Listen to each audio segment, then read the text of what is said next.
The warnings to NESO, the National Energy System Operator. It's about the risk of electricity blackouts because the system can't cope with the unpredictability of renewable energy sources.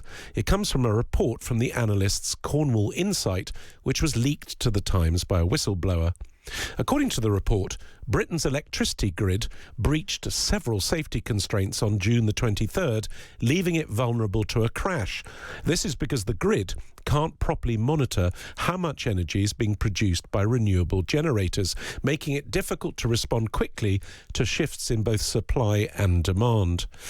The Shadow Energy Secretary, Claire Coutinho, is concerned. Last night, she sent a letter to new Energy Secretary, Miata Fanbule. She also sent us this voice note. You've had ministers who dismissed me as scaremongering rather than look seriously into whether our electricity grid was being run securely. You've had the management of the NESO behave remarkably. They've definitely misled the press. It appears that they've misled ministers, and they've been setting up investigations, which means that they're marking their own homework. It seems like the culture of transparency, integrity, and honesty that you would want to see in a public body is completely absent in this case. Claire Coutinho there. Now, I'm joined by Angela Knight, who is the former Chief Executive of Energy UK, and Malcom Grimston, a Senior Research Fellow at the Imperial College Centre for Environmental Policy. Welcome both. Hello. Angela, I'll come to you first. Are you surprised by this news? Not entirely, because it's been discussed quietly for a couple of years or so now. By it, I mean the whole question of how the monitoring is going to take place as more and more renewables get put onto the system. And so it becomes far harder than it was a few years ago for the supply and demand to be balanced.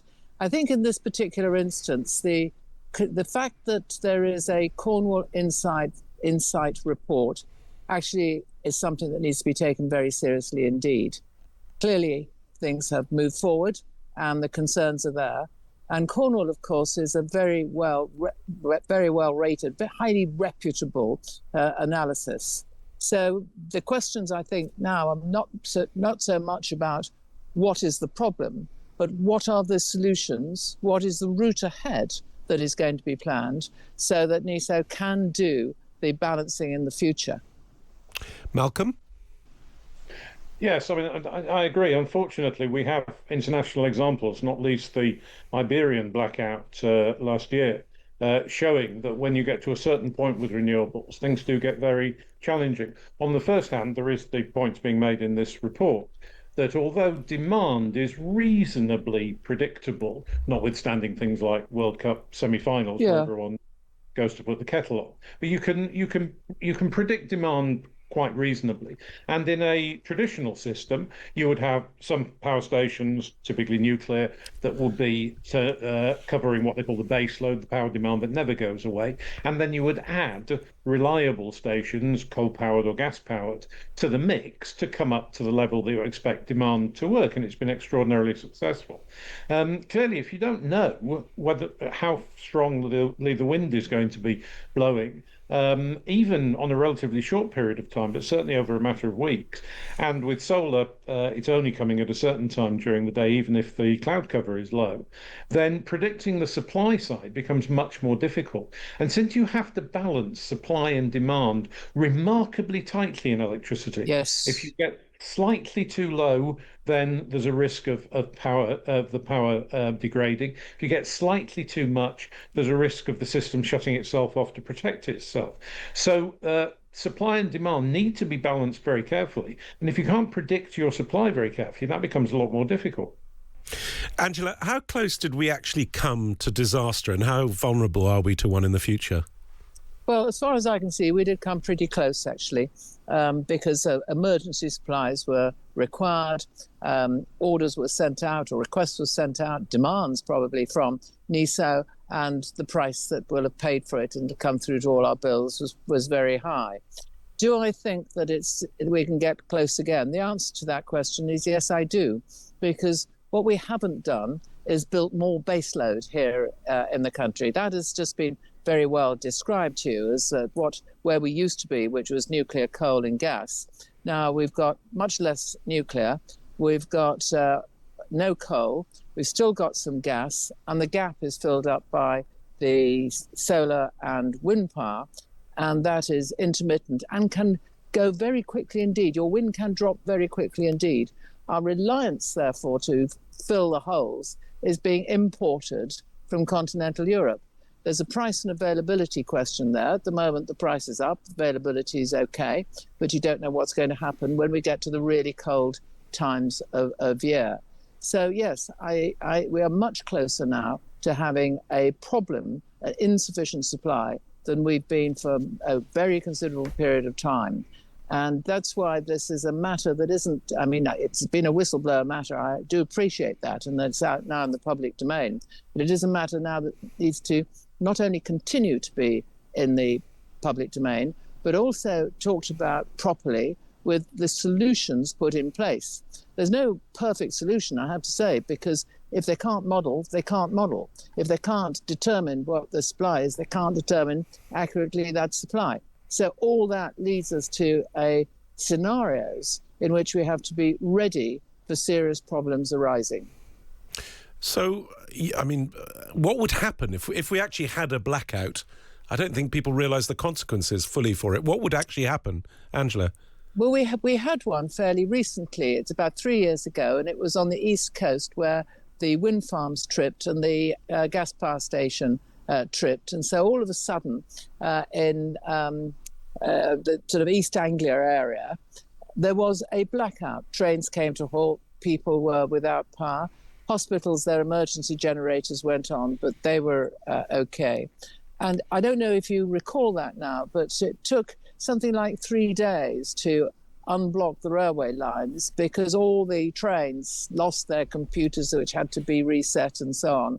So it is very disruptive and it's very damaging. We are, of course, we're powered as regions. So the fact that you have a problem in one region doesn't mean that every region trips. But when it trips big time. Now, some of our big electricity users, which tend to be industry, may well be on interruptible supplies. So there are steps that can be taken in advance as long as they can predict that, in which they talk to those big users and either stagger the point at which power gets switched on in the morning or other measures that can be taken in that area. So it's not all disaster, but yes, we are close. We don't have the reserves we used to.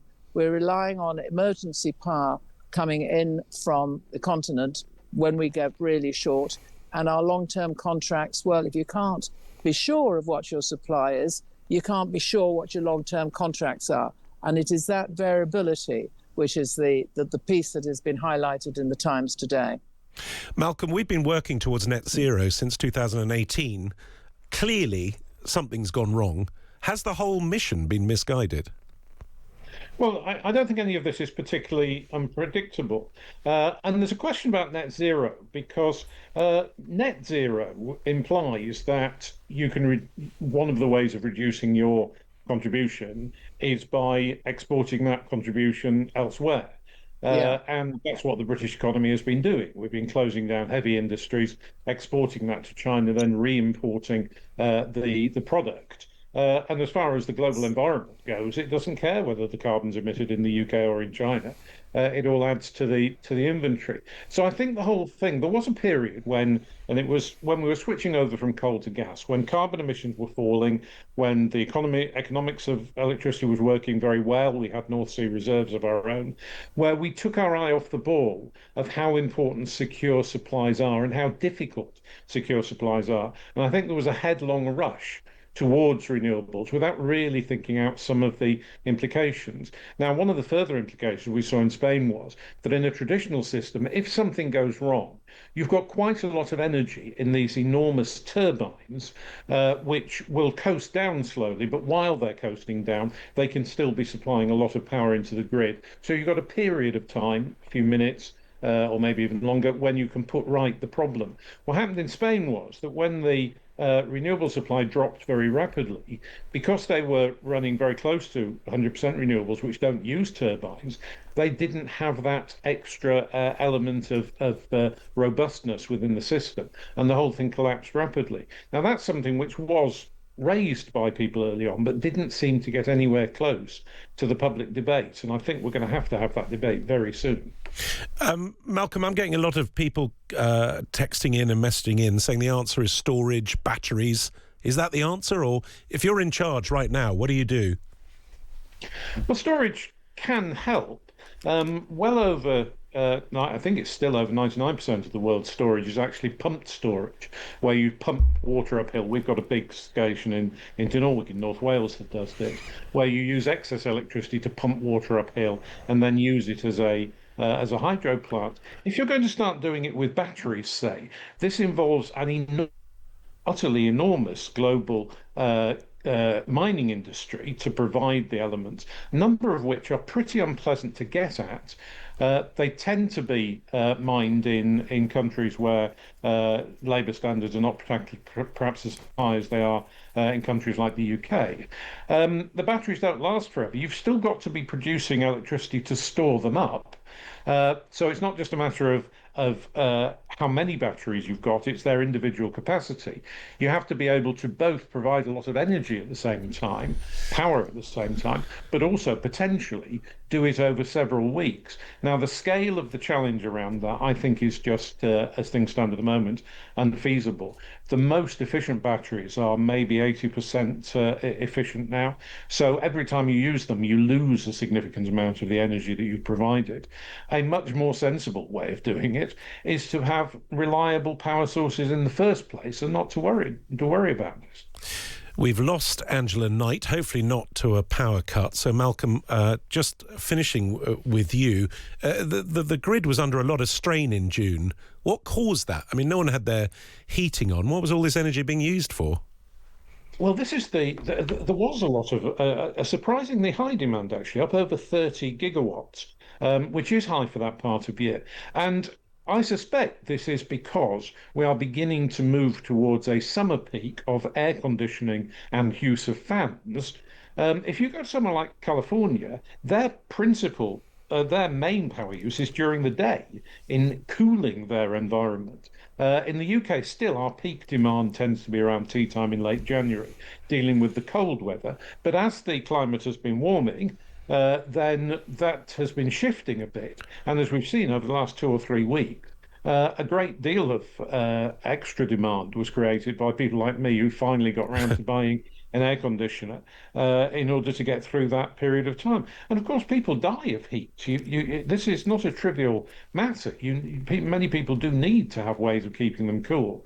And that resulted, I think, in higher demand than we would normally expect around this time of year, which is traditionally the period that people can take their power stations offline to repair them and to maintain them, and the time when the system is under less threat. So that in itself is a new factor that we're probably going to have to recognise is going to be there for the long term.